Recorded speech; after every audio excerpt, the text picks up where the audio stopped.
the structural upkeep of lighthouses can be a massive expense.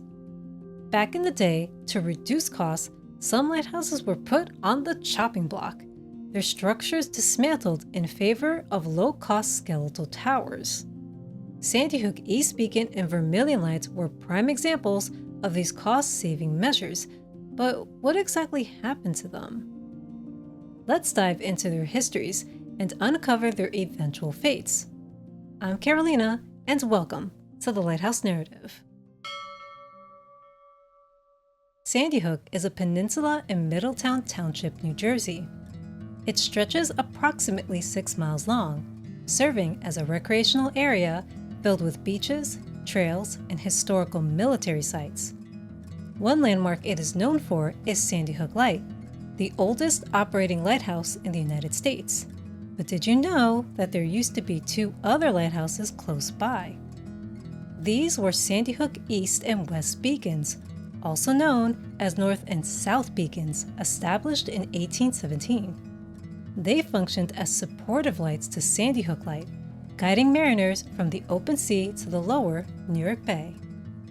There isn't much information on West Beacon, so our focus will be on its twin. When East Beacon was first established, it was a white tower. In 1867, it transformed into a formal light station with an engine house, fog bell, and a lighthouse keeper's dwelling. The tower and lantern room built on top of it. On April 1st, 1868, the station went into service and promptly burned down on June 16th as the smokestack from the engine house caught on fire. The only thing to survive was the fog bell. The entire station was eventually rebuilt, but was soon caught up in another potential disaster: coastal erosion. The gale of September 8, 1869, washed a portion of northern Sandy Hook away, the shoreline creeping closer to the light station. In an effort to save it, the station was moved 500 feet south from its original location. Erosion and fire were continued threats to East Beacon. To reduce these threats, a new engine house was constructed from brick, jetties were set up for protection, and a breakwater was erected along the beach by the station. In 1880, the lighthouse was rebuilt as a conical cast iron tower, separate from the keeper's dwelling. There aren't many detailed records pertaining to the lives of the lighthouse keepers at the station, but there are some names that stand out. John Walker was the assistant keeper of East Beacon from 1882 to 1885. He'd eventually be promoted to principal lighthouse keeper of Robin's Reef Light in New York Harbor. His wife, Catherine Walker, became one of the most famous keepers of Robin's Reef after his death from ammonia. The other keeper to serve was John A. Sutton, who was found dead at the foot of the spiral staircase to the lighthouse in the early morning of October 28, 1888. As reported by the New York Times, he'd been suffering from some sort of organic disease that eventually caught up with him. He served as principal keeper for close to 12 years and was only 55 years old when he passed away. Sandy Hook has had some form of military presence since the 1700s. That presence was made permanent with the construction of Fort of Sandy Hook in 1859. The fort was renamed Fort Hancock in 1895. Its massive gun batteries protected the entrance to New York Harbor, but not only were they pointed at potential enemies, they were also pointed at East Beacon. The location of the light station interfered with Fort Hancock's training, as it stood in the gun's line of fire. The War Department and the U.S. Lighthouse Service reviewed the issue together in 1914. Their recommendation was to relocate the station elsewhere, which would rack up an estimated cost of $20,000. What ended up happening instead was East Beacon was decommissioned, the light station demolished, and a skeletal tower put in its place in 1917. So, was the lighthouse demolished too? Sold for scrap? Fortunately, East Beacon was given new purpose on the Hudson River. Under the George Washington Bridge in Manhattan, New York, is a little red lighthouse. This is Jeffries Hook Light, formerly known as Sandy Hook East Beacon. But how did it get there? Let's rewind back in time. Before East Beacon came along, Jeffries Hook Light was already established in 1889. A reef extending over 100 feet into the Hudson River near Jeffries Hook in Fort Washington Park caused numerous shipwrecks in the 19th century. To warn ships away from the reef, a red pole was installed, and later on, 2 red lanterns were added to it. But still, a stronger light was needed. The Lighthouse Board published a report in the 1890s recommending that a lighthouse and fog signal be present at the location. Even though permission was given by the New York City's Parks Department to place a lighthouse at Jeffries Hook, the government didn't give any funds to build it, even when the board repeated the request year after year. So another option was explored. In 1917, when East Beacon's light station was demolished, its lighthouse tower was not. It was disassembled and stored away. It wasn't until 1921 that it was packed up and shipped to Fort Washington Park in Manhattan. It was then reassembled and reborn as Jeffries Hook Light, flashing a red light to warn of the reef. The lighthouse didn't have a resident keeper like most lighthouses back in the day. Instead, a part-time keeper turned on the light at night and returned in the morning to turn it off. Jeffries Hook Light quietly operated for the next 10 years until it was under threat once again, this time from modernization. The George Washington Bridge began construction in 1927 and was completed in 1931, connecting Fort Lee, New Jersey to northern Manhattan. Since the bridge was equipped with its own set of bright lights, Jeffries Hook Light became obsolete. It was then decommissioned in 1948 by the U.S. Coast Guard, who in 1951 proposed to dismantle it. One book would save the lighthouse from its doomed fate. Hildegard H. Swift was a New Yorker and a writer of children's books. In 1942, her book was published, The Little Red Lighthouse and the Great Great Bridge, with illustrations by Lind Ward. The story centered around Jeffries Hook Light as an anthropomorphic character, questioning its existence and purpose since the completion of the George Washington Bridge. The lighthouse felt small and insignificant next to its massive neighbor, feeling its light was no longer needed. The bridge, seeing the little lighthouse as its brother, asked for it to continue shining its light so they could do so together. The book became popular across the United States, children falling in love with the Little Red Lighthouse, raising its notoriety as a children's beloved landmark. So when the lighthouse was slated for scrap, a campaign was launched in protest, parents and children across the country writing letters pleading for it to be saved. It was even reported that a 4-year-old boy offered to buy the lighthouse. The New York Times and New York Herald Tribune published articles protesting the potential loss of a landmark that had come to be known as a beacon for children growing up in a large world. The outcry was so great that on July 23, 1951, the Coast Guard altered their plans and transferred ownership of the light to the city of New York. Today, the lighthouse stands proudly, having been added to the National Register of Historic Places on May 29, 1979. It was relit as a private aid to navigation in 2002. In Ohio, along Lake Erie is the entrance to the Vermilion River, flanked by the west and east piers. Vermilion Light stands close by, located on Main Street Beach. It's a replica of the former tower that was removed in the 1920s, without so much as a word to its fate. So, where did Vermilion Light go? In the mid-19th century, Vermilion grew from a small village of under 600 people to a shipbuilding community. Shipyards were set up along the river where workers constructed schooners, which were highly sought after to navigate the Great Lakes. Industry thrived, jobs expanded, and the population surged. This growth came with an increase in shipping traffic, so a lighthouse was needed to mark Vermilion River's entrance. The first light wasn't government-sponsored, but was put together by locals instead. An oil-burning lantern attached to a wooden stake at the entrance of Vermilion Harbor. In 1847, Congress approved $3,000 to build a lighthouse. In 1859, with $5,000, it was rebuilt as a wooden tower and the West Pier repaired.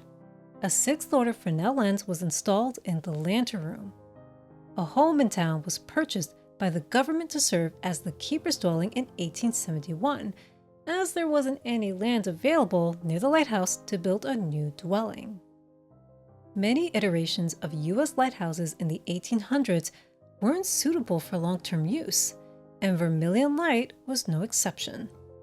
The tower lasted until 1877, as it decayed and was just about ready to fall into the river. In response, a cast-iron tower was fabricated in Buffalo, New York, its parts transported by the lighthouse tender Hayes, and assembled at the end of the West Pier that same year. The 6th-order Fresnel lens was swapped out for a larger 5th-order. A catwalk along the pier was also added. It connected the lighthouse to shore, allowing ease of access, especially when waves crashed over the pier. Over the years, Vermilion residents grew attached to the lighthouse. It became a member of the community and a popular spot for locals and visitors to spend their time. Many claimed it to be one of the best spots for marriage proposals. But this outpouring of love wouldn't save the lighthouse from being struck on April 27, 1893. The schooner MS Bacon slammed into the lighthouse while being towed away by a steam tug. 2 iron plates on the lighthouse's exterior were heavily damaged and needed replacing. A bill of $161.61 was sent to the owners of the steam tug, who refused to pay. The matter had to be settled with the Justice Department. This was just one in a series of crashes that took place at the lighthouse. Fortunately, it remained standing through them all, even in 1919, when it no longer had a full-time lighthouse keeper. An acetylene lamp was installed in the lighthouse on September 2nd that same year. This type of lamp produced a bright flame when calcium carbide and water were combined, emitting a gas. Acetylene lamps were more economical than oil lamps, which typically needed daily maintenance. With the switch, a lighthouse keeper on site was no longer required, so the keeper's dwelling was sold, and Vermilion Light fell under the supervision of neighboring lighthouse keepers in Lorraine. All was peaceful at the lighthouse, until its structural integrity was once again called into question. In 1929, Theodore and Ernest Wakefield, teenage brothers, noticed something odd about the lighthouse one summer day. It was leaning towards the river, just like its predecessor. When the boys mentioned it to their father, Commodore Frederick William Wakefield, he called the U.S. Lighthouse Service to address the issue. They sent the U.S. Corps of Engineers to investigate. The West Pier had suffered damage due to an icy storm earlier in the year, causing the lighthouse to no longer be stable. Instead of undergoing repair, the lighthouse tower was dismantled within a week. In its place, a skeletal tower was installed on a newly set foundation. Residents were mortified by the new tower, calling it a functional disgrace. Commodore Wakefield offered to buy the lighthouse to keep it in town, but his request was denied. The cast iron parts of the tower were packed up and taken away from Vermilion, its residents unaware of their beloved lighthouse's ultimate fate. The functional disgrace became a front-range light in 1934. A steel pole was positioned 800 feet away from it as the rear-range light, both displaying a fixed red light. As these changes were happening on the West Pier, Theodore Wakefield was growing up, developing a passion for preserving history. his childhood home, known as Harborview, was donated and later converted into the Inland Sea's Maritime Museum. But Theodore felt like the museum was missing something. When reminiscing about his memories of Vermilion Light, he formulated a plan. Theodore launched a fundraising campaign to build a replica of Vermilion Light to complement the museum. Through mailing brochures, articles in newspapers, and donations, he and his supporters collected $55,000 for the project by 1991. The project broke ground on July 24th that same year. Architectural plans for the lighthouse prepared by architect Robert Lee Tract of Huron, Ohio. Just like the original lighthouse, the replica was fabricated in Buffalo, New York. On the day of assembly, a 25,000-pound base and tower were set in place on a foundation. The next day, the lantern room was installed, which was later equipped with a replica fifth-order Fresnel lens, displaying a fixed red light. The replica of Vermilion Light was dedicated on June 6, 1982, becoming an official U.S. Coast Guard navigational aid. This was a crowning achievement for Theodore Wakefield, in honor of the lighthouse he discovered leaning over as a teenager in 1929. But that still left one question unanswered. What happened to the original lighthouse that was taken away? The whereabouts of Vermilion Light remained a mystery until its true fate was accidentally discovered after the replica was put into operation.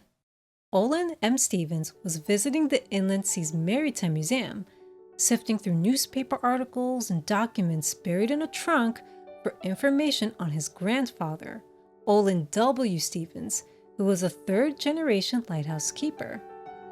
His efforts yielded him success as he found an article highlighting his grandfather's service at Tibbetts Point Light, located in Cape Vincent, New York. Tibbetts Point is a land-based lighthouse with views of Lake Ontario. Not only did this article talk about Tibbetts Point, but it also mentioned another lighthouse some distance away. Back in 1929, when Vermilion Light was dismantled, it was returned to Buffalo, New York and renovated. 6 years later, it was transported to its new home in Lake Ontario. It was placed on a cement crib foundation near the entrance to the St. Lawrence River and given a new name, East Charity Shoals Light. This was the lighthouse mentioned in the article, described as an old companion to Tibbetts Point, its previous service as Vermilion Light highlighted. Coincidentally, when the keeper position at Vermilion was eliminated in 1919, Olin W. Stevens, the keeper of Lorraine Light at the time, oversaw its occasional maintenance. Stevens was then transferred to Tibbetts Point in 1937. East Charity Shoals Light has been an active aid to navigation since 1935 and is privately owned. It marks the 3,000-foot long rocky shoal it was named after, which was known to have ships crash into it. A buoy had initially marked the obstruction, but the fate of ships remained unchanged, so a lighthouse with a stronger light was needed.